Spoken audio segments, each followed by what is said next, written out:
பாகிஸ்தானில் தனது குடும்பத்தின் வணிகத்தை மேற்கொள்ளவே ட்ரம்ப் இந்தியாவுடனான உறவை தூக்கி எறிந்தார் என அமெரிக்காவின் முன்னாள் தேசிய பாதுகாப்பு ஆலோசகர் குற்றஞ்சாட்டியிருக்கிறார்.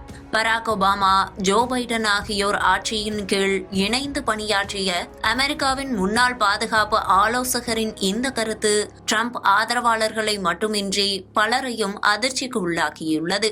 உலக நாடுகள் மீது வர்த்தக போரை தொடுத்து அவைகளை தன் கைக்குள் அடக்க நினைக்கும் டொனால்ட் ட்ரம்பின் ஆட்சியை இதற்கு முன்பே உலகம் பார்த்திருக்கிறது.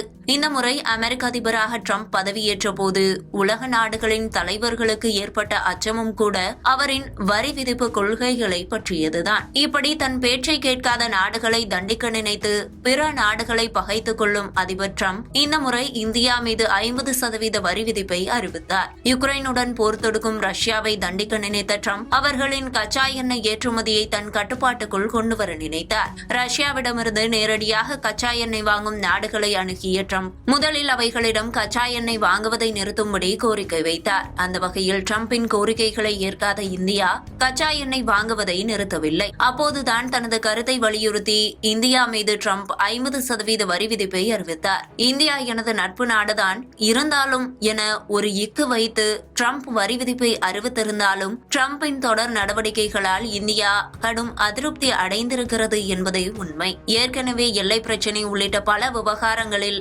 எதிரும் புதிருமாக இருந்து வந்த இந்தியா பாகிஸ்தான் இடையே பஹல்காம் அட்டாக்கால் மேலும் விரிசல் விழுந்தது. அதைத் தொடர்ந்து இரு நாடுகளும் மோதிக்கொண்ட போது மத்தியஸ்தம் செய்து வைத்ததாக அறிவித்த டொனால்ட் ட்ரம்ப் இந்தியா பாகிஸ்தான் இடையேயான மோதலை தானே நிறுத்தியதாக கிட்டத்தட்ட 30 முறைகளுக்கும் மேல் அறிவித்துவிட்டார். பாகிஸ்தான் ராணுவ தளபதி இருமுறை அமெரிக்கா சென்று வந்தது, பாகிஸ்தானுக்கு ஆதரவாக அவ்வப்போது அதிபர் டொனால்ட் ட்ரம்ப் பேசி வருவது, செயல்படுவது என இரு நாடுகளிடையே வேறு ஒரு உறவு ஓடிக்கொண்டிருக்கும் சூழல்தான் இந்தியாவுடன் அமெரிக்கா ஏற்படுத்திக் கொண்ட விரிசலை வெளிச்சம் போட்டு காட்டியது. இந்த நிலைமையை தனது கருத்தின் வாயிலாக வெளிக்கொண்டு வந்திருக்கிறார் அமெரிக்காவின் முன்னாள் பாதுகாப்பு ஆலோசகர் Jack Sullivan. Barack Obama, Joe Biden ஆகியோர் தலைமையில் பணியாற்றியிருக்கும் சல்லிவன் ட்ரம்ப் மற்றும் அவரது அரசாங்கத்தின் மீது குற்றஞ்சாட்டியிருக்கிறார். தனது குடும்பத்தின் வணிகத்தை பாகிஸ்தானில் மேற்கொள்வதற்காகவே இந்தியாவை ட்ரம்ப் புறக்கணித்தார். இது அமெரிக்காவின் மூலோபாய நலன்களுக்கு பெரிய தீங்கு விளைவிக்கும் செயல். இந்தியாவுடனான உறவை மேம்படுத்த அமெரிக்காவின் இரு பெரும் கட்சிகள் மேற்கொண்ட முயற்சிகளுக்கு விழுந்திருக்கும் அடி இது.